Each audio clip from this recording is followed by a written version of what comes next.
નમસ્કાર દર્શક મિત્રો, તમે જોઈ રહ્યા છો સાયકલ મીડિયા સંચાલિત ઝટપટ ન્યૂઝ અને નવસારી લાઈવ.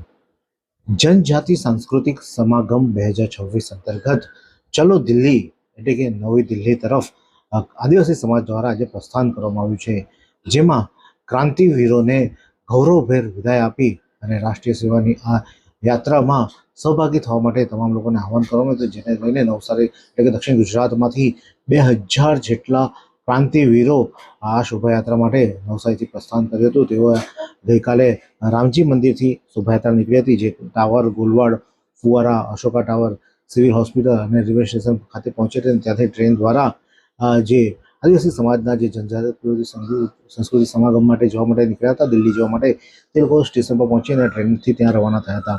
ત્યારે આદિવાસી સમાજના આગેવાન છે, શું કહે છે, આવો સાંભળીએ. જનજાતિ કલ્યાણ આશ્રમ ગુજરાતના મહામંત્રી, આજે અમારે દિલ્હી માટેનો કાર્યક્રમ છે, ચલો દિલ્હી. તો આજે આપણા ગુજરાતના, દક્ષિણ ગુજરાતના 2000 જેટલા લોકો દિલ્હી જઈ રહ્યા છે. અમારી દિલ્હીમાં લાલ કિલ્લા પર 24 તારીખે એક મોટો કાર્યક્રમ એટલે કે ત્યાં મોટી ભવ્ય રેલી છે, જેમાં અમિત શાહ પોતે એમાં હાજર રહેવાના છે.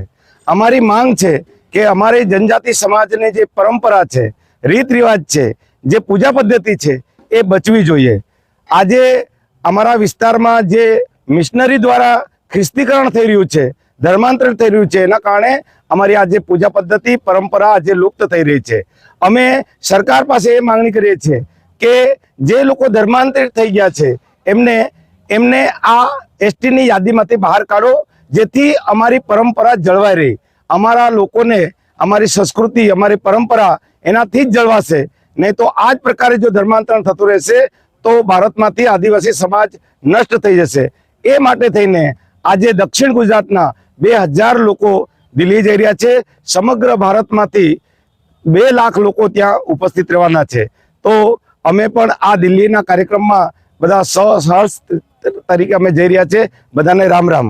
આદિવાસીઓના હક માટે આ એક યાત્રાનું આયોજન કરવામાં આવ્યું હતું, ને જેમાં આદિવાસી સમાજ અત્યારે હાલમાં દિલ્હી એકત્ર થઈ રહ્યો છે. 24 તારીખે ત્યાં એ લોકોનું સંમેલન છે, જેમાં અમિત શાહ પણ ઉપસ્થિત રહેવાના છે. તેવી પણ અત્યારે હાલમાં બાંહેધરી આપવામાં આવી છે. ત્યારે આગામી દિવસોમાં કેવું આયોજન થશે તે પણ જણાવીશું, પરંતુ અન્ય સમાજના આગેવાન શું કહે છે, આવો સાંભળીએ. इतने सारे मुखवास, यही सोच रहे हो ना आप? रिफ्रेश के पास है मुखवास की बड़ी रेंज. सर्च करो, क्लिक करो, लाइफ को रिफ्रेश करो.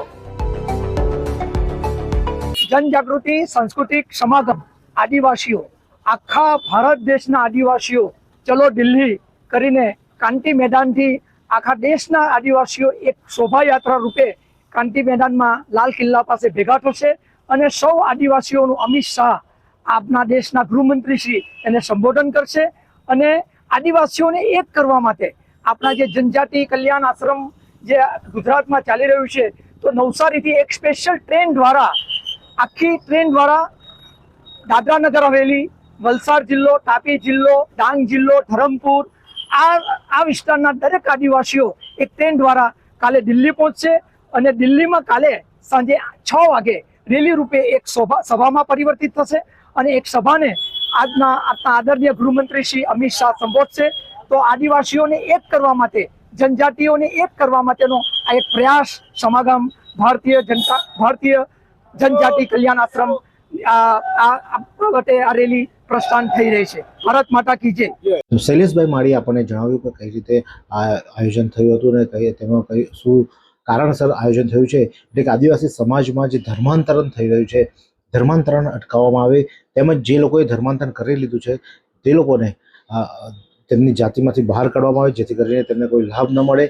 તે હેતુસર આ એક ખાસ આયોજન કરવામાં આવ્યું હોય તેવું પણ જણાવવામાં આવી રહ્યું છે. આ જ પ્રકારના અવનવા સમાચાર માટે જોતા રહો સાયકલ મીડિયા સંચાલિત ઝટપટ ન્યૂઝ અને નવસારી લાઈવ. આ સુંદર સૃષ્ટિને નિહાળવા માટે હજારો લોકો પાસે દ્રષ્ટિ નથી, અને એ ત્યારે જ શક્ય બને જ્યારે કોઈ ચક્ષુદાન કરે. તો તમારા સ્વજનો સાથે મળી એક સુનિશ્ચય લઈએ, ચક્ષુદાનને પરિવારની પરંપરા બનાવીએ. Visit Sant Punit Chakshu bank, rotary eye institute Navsari. Call 7069006329.